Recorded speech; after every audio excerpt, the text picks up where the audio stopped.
Hey guys, how you going?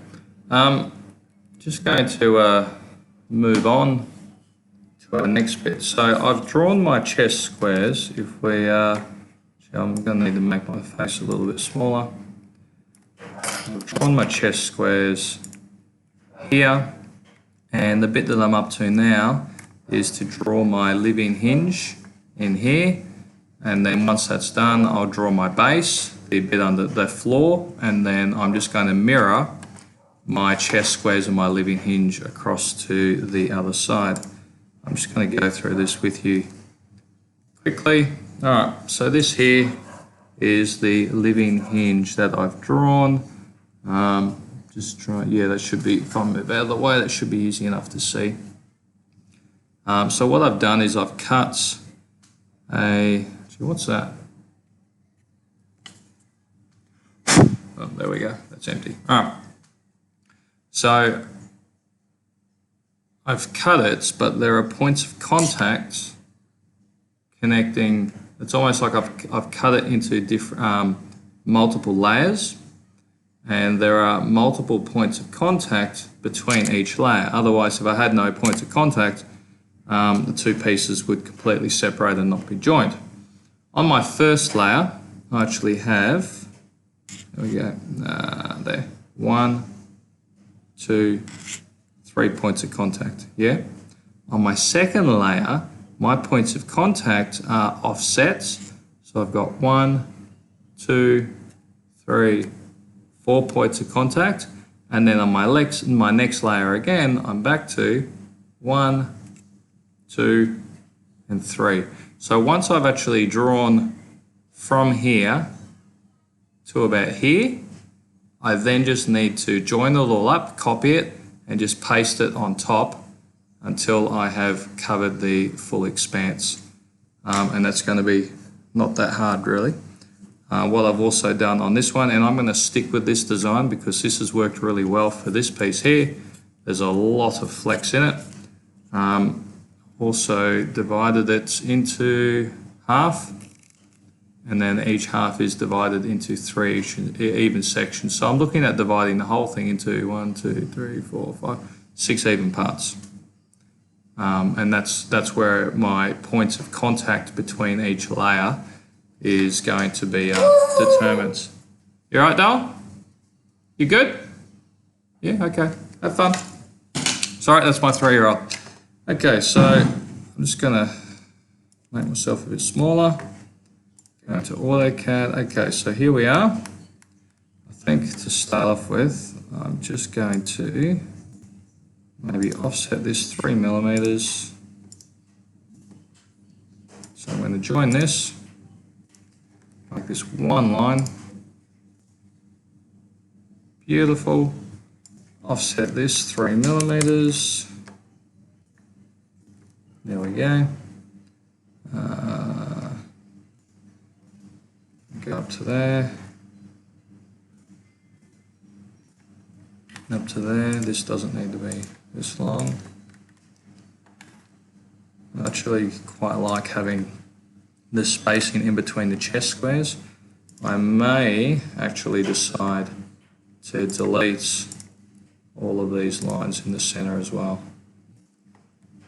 But I will, I think I'll probably do that, but I will worry about that another time. I don't know, what do you guys think? Do you think it's better having the gap or the line in there? Not that it really matters. I'll play around with that and see what I like the look of better. Okay, so my living hinge is actually going to cover a 60mm span. So, now it's going to go from here. It's going to go 60mm out, and I'm just getting used to this updated version of AutoCAD. I was running 2020 and then I updated to 2021. So now some of the features have changed slightly. So this needs to be divided into 3 even parts, and it is 111 millimeters.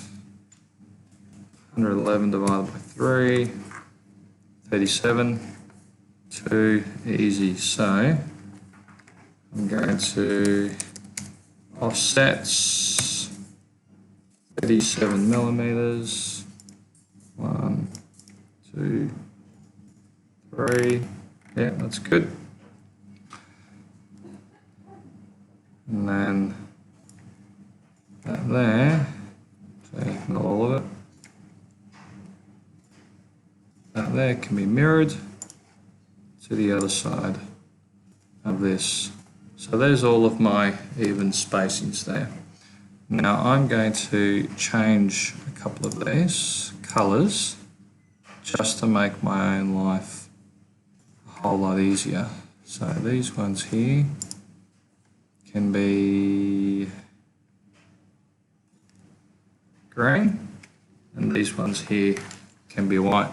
The reason why I'm doing this is because with how each layer in my live hinge has offsets, points of contact. So this way I know that when I'm working on my first layer, I only want contacts on the green, and on my next layer I only want contacts on the white. So I need to give these bits depth. With this original design here, I actually made the timber 1.5 mil thick, and the gaps that I cut were 1 millimeter thick.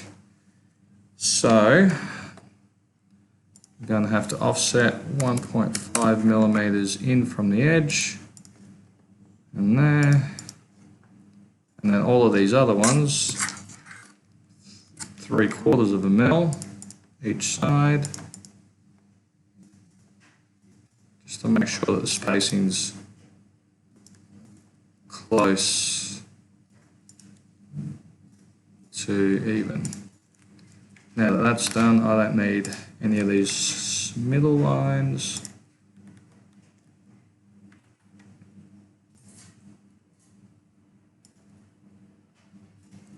Okay, this one and this one I might as well join. There we go. Okay, so my first line will have this point, and this point going through. So I'm going to trim off that bit, and that bit. Actually, no, I don't want to do that just yet. Okay. First, I want my gap. So first thing I've got is a 1 millimeter gap. Is that still joined? So I'm going to offset 1 millimeter. Go straight up. Then I'm going to offset 1.5 millimeters for the thickness. Okay. Now I want this bit to go through. So I'm going to trim off those two, that, and that. See how that goes up and through there. I don't want that there. I do want that there, so it's going to go up, across, and up, across, and then it goes up there. So I want that, that, and that. I don't want that and that. Okay, so I want it going up through here, but not up there. So it's up and across and up and across and up. So I don't need that. I do need that. Okay, so this one's going up.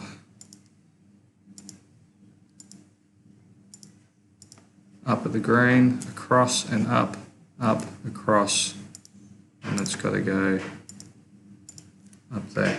All right, so far so good. So now we're up to a new gap. So I've got to offset 1 millimeter, come up.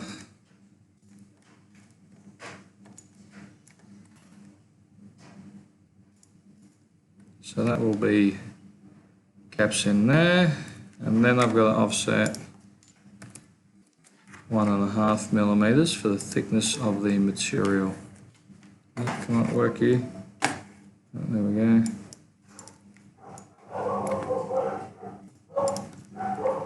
Alright, so if we start over here, we've got up, across, up, It's got to come back in here. So if I trim, so that's coming in here, and that will go up there, but I don't need to worry about that bit there. Here it comes up, across, and up. So I don't want those bits there. Definitely don't need that. And that's going to come all the way across. Up, across, that's coming up there.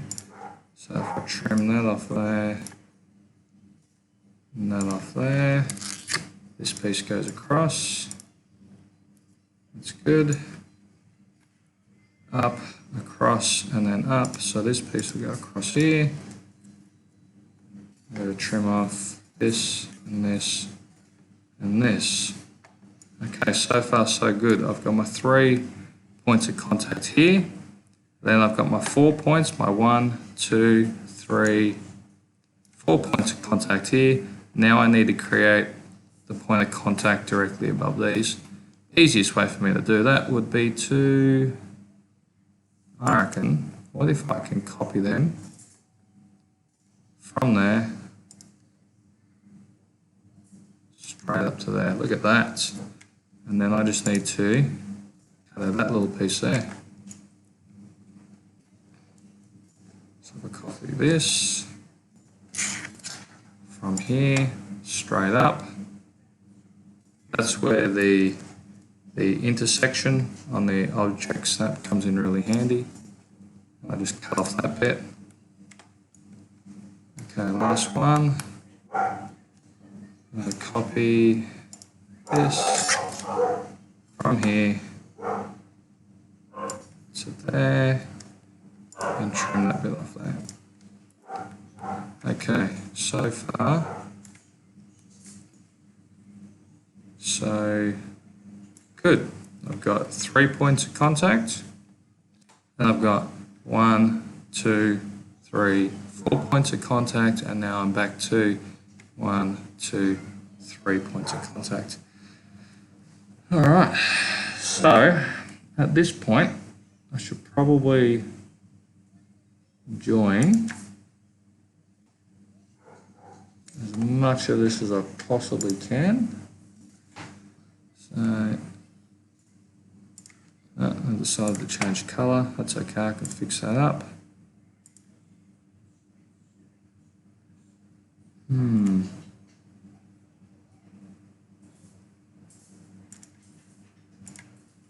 And then I'm going to just start copying.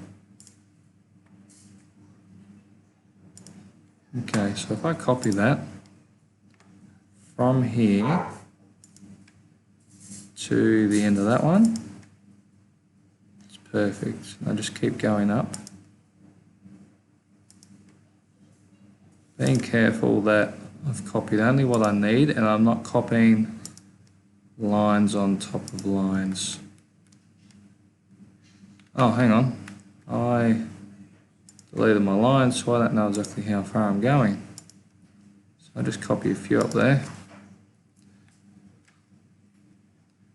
Now, I wish for this to be 60 mils. If I were to just go straight out here, I don't know, just say 3 mil, and there's 60 up. Look at that, that's already perfect height. I don't need to go any further than what I've gone right there.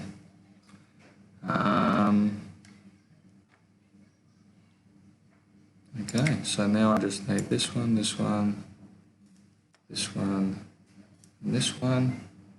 If I can copy them to there,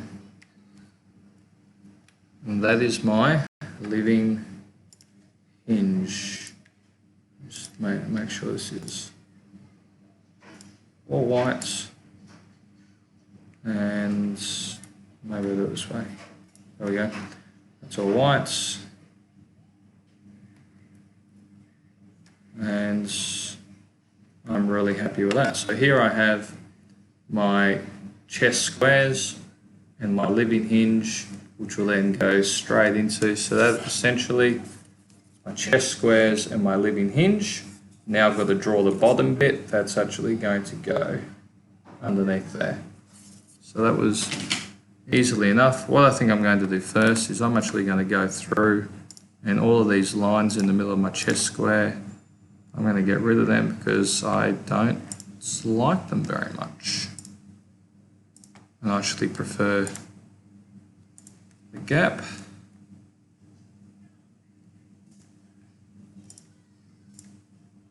But that is also purely from an aesthetics perspective. It's just personal preference.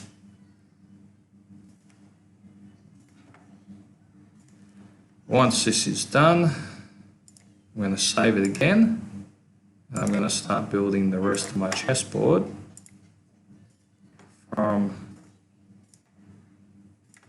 I'll build my floor. Once my floor is built,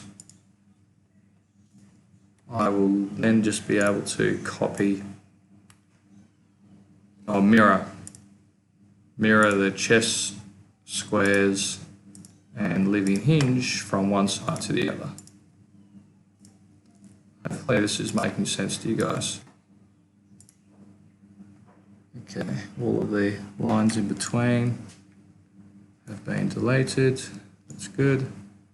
And that's all good there. So I guess the first thing, this living hinge here, this is going to fold around in a semicircle.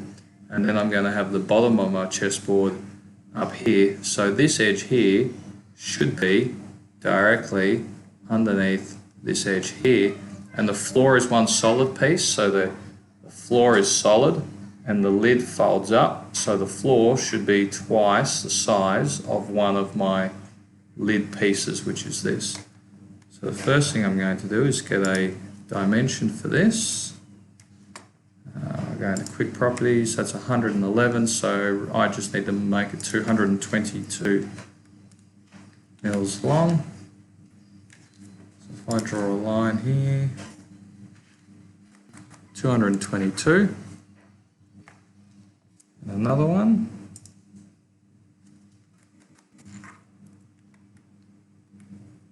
And that bit there is my floor. Just going to rotate this quickly. From here, 90 degrees, that's better. Let's join this up as much as we possibly can. That goes around there. That goes down to there. What's going on here? Why is that? No, can't have it joined up. I need this and this. Two joins. There we go. Yeah, that should work. So now we'll join it. The reason why I could not have this line joined up and then going down this way is because the outside line is a definite cut line. Some of these lines here are cut lines, but this line here and these cross hatches are engraved lines. So if it cut along here, then it would cut down here. My chess box would actually start to fall apart. Alright, so now I'm just going to take this, mirror it across to the other side, and that is the hardest part of this project completed for me. Oh no, I can't do that. Hang on. What if I... No, I can't do that. I need to explode that.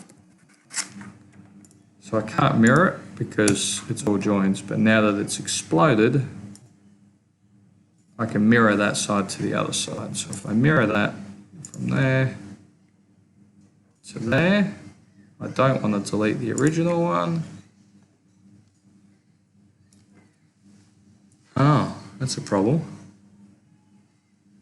When this edge and this edge are coming to meet, I'm going to have two white squares touching face to face.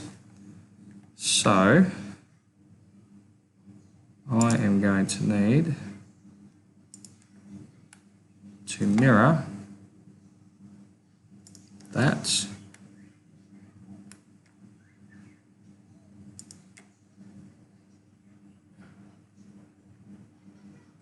there. There we go. So now when this piece and this piece come into touch, it will be a white and a black square touching. So that's all right. All right, so that's done. That's good. I'm happy with that. I'm not going to join it up yet. I'm going to save it, and then in the next video, I'm going to show you how I'm going to figure out my wall pieces. Okay, that's all good. Have fun.